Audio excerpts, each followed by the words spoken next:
Next, it's my pleasure to invite, and I'm losing my notes here, Jim Donihee, who's the Chief Operating Officer of the Canadian Energy Pipeline Association. And I think he was instrumental in forming this external advisory panel, which is also pretty unique. There's a few of those I've down here in the United States, but it's something that happens much more up in Canada, I've come to learn. And I'm going to let him talk about that effort, and then I'm going to, as the member of that advisory panel, I'm going to try to fill Melanie's shoes on the other side of it.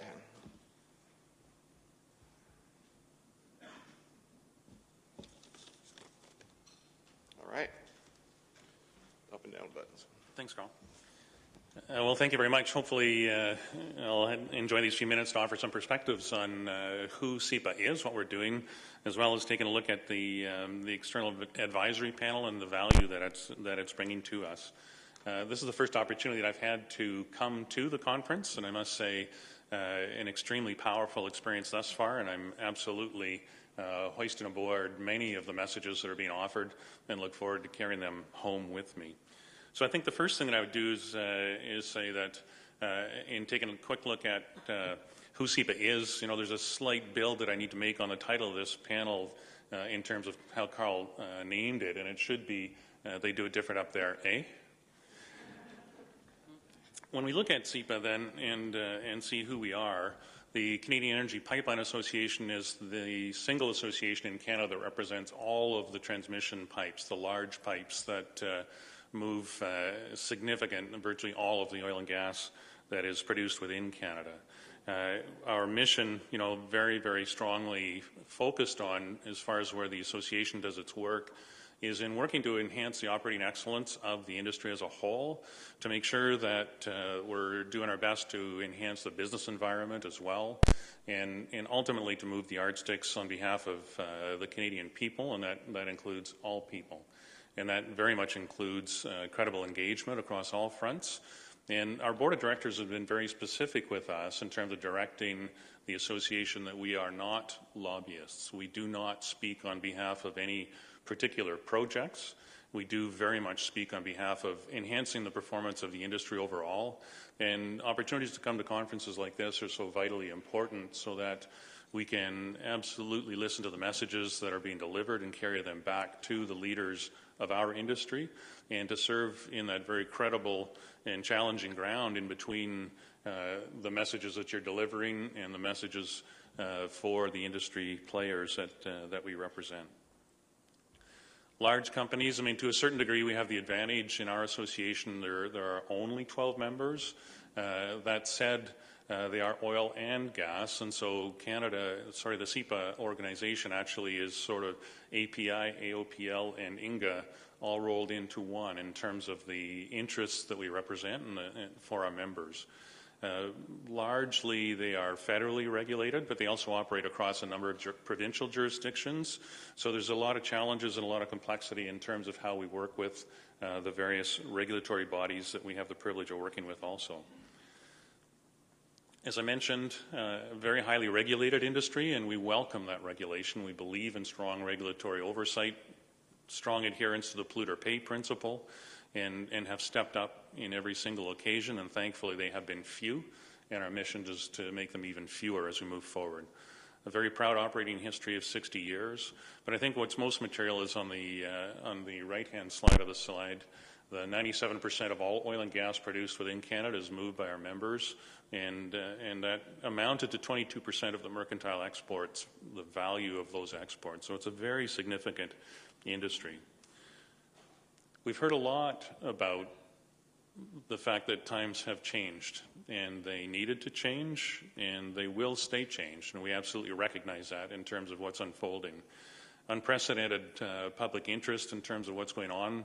400 interveners, as we heard a moment ago, and they all have a very strong message that needs to be heard, and to find a way to make sure that they shape industry in ways that they should, but that they don't overpower the public interest, and that we get to the right place in terms of the decisions that are made, because it's an important industry that will serve both of our nations for many, many years to come.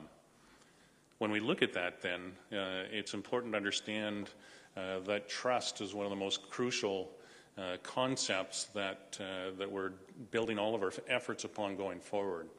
I was particularly taken by Emily's comments yesterday around the experience that she lived, and this particular equation I do commend to you. And how do you dissect a concept like trust?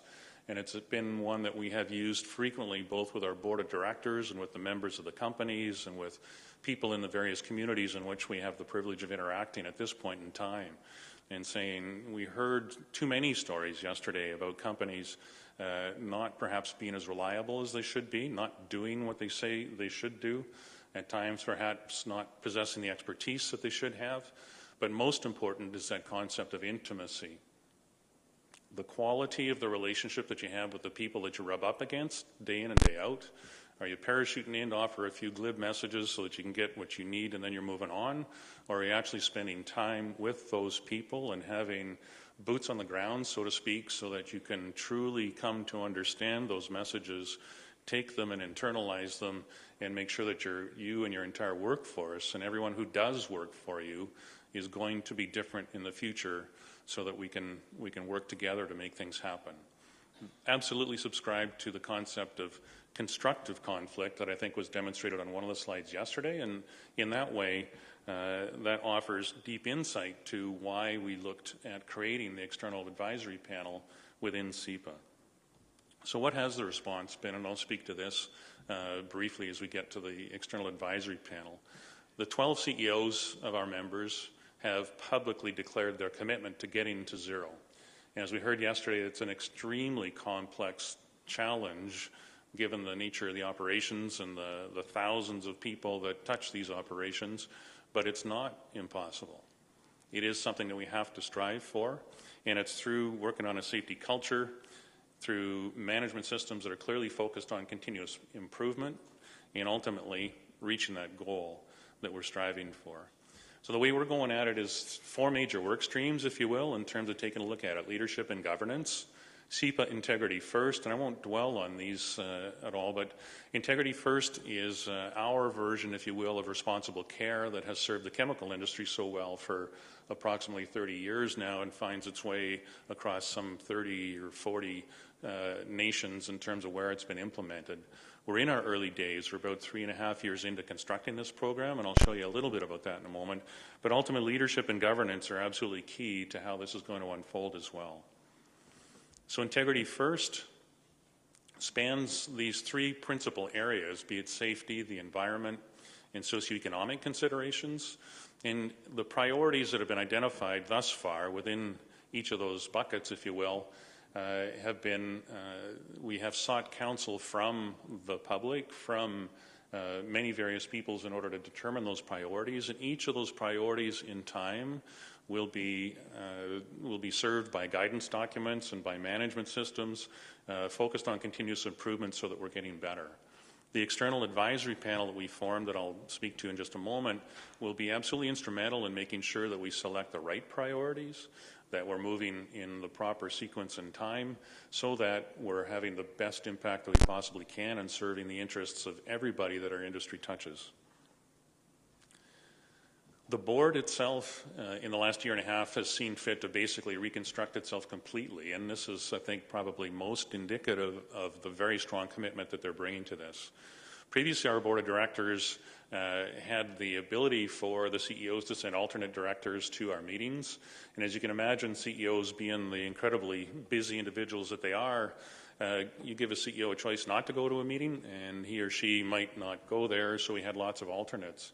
We would frequently get locked into a little bit of a do loop of shuttle diplomacy in terms of the fact that those who attended may not actually have the authority to bind their companies to the decisions that had to be taken. And so they recognized this isn't working as well as it should be, and they said amongst themselves, CEOs only at the table. We will look each other in the eye when performance is not happening the way it should be, much as they do in the nuclear industry, and we will hold each other to account in terms of advancing the performance and doing the kinds of things that we need to do. So the quality of conversations in the last year have improved dramatically in terms of the way they're holding each other to account. And then when you take a look at the external advisory panel, which is highlighted there, how do we make sure ultimately, how do we make sure that we can create a body that brings the quality of the conversations that are taking place in this room and plug it directly into that board of directors at least 2 or 3 times a year in terms of what's unfolding in that regard. So in a nutshell, with respect to the external advisory panel, it's exactly to serve that purpose.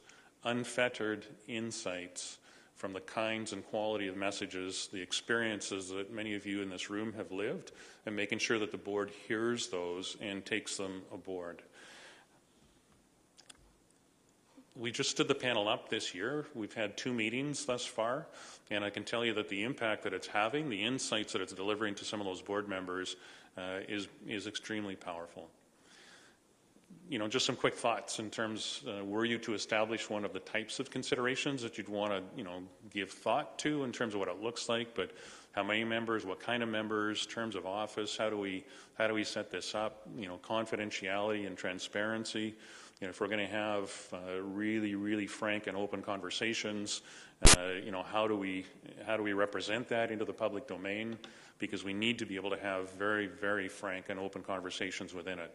How frequently do you meet? Are you paying your board, the panel members, or not? Because clearly a desire to never see them as having been co-opted, but ultimately needing to defray any costs and any considerations of that nature. And is it an investment or is it a cost? And that's, I think, an extremely interesting conversation that we had with our board in terms of, how much is this going to cost us to have this EAP kind of thing? And it's like, well, the proper way to frame this question is that it's an absolutely wonderful investment for you to make sure that you're getting the straight goods, so to speak, in terms of fostering the kinds of conversation that needs to happen. So this panel, I won't speak to it, but it highlights the diversity of stakeholder interests that are there, environmental people, Aboriginal peoples, landowners, from across the land, so that it's by no means Calgary-centric.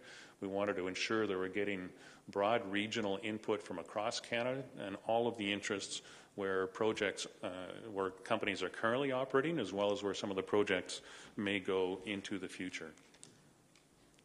Some of the observations so far, and I guess the test will be when Carl takes the mic and either refutes or not everything that I've offered to you by way of views. But these are comments at the outset of the second meeting by some of the panel members as we're stepping into this and looking to move forward.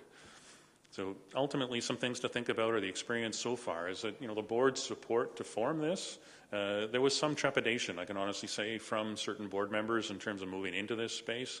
But I think the feedback that we're seeing already is that it's proving itself to be extremely valuable in terms of where we're going. A number of people clearly had never met each other, differing views, differing backgrounds, different parts of our nation. They've come together and they've gelled very quickly. And what's incredibly valuable is the intersection of the viewpoints that they bring in terms of their experiences to how industry is performing and how it wants to be different. And as I said previously, the insights are proving invaluable. We'd absolutely do it again. The messages have been very clear, very frank, and they are changing the way our board members think and the way we're going to operate.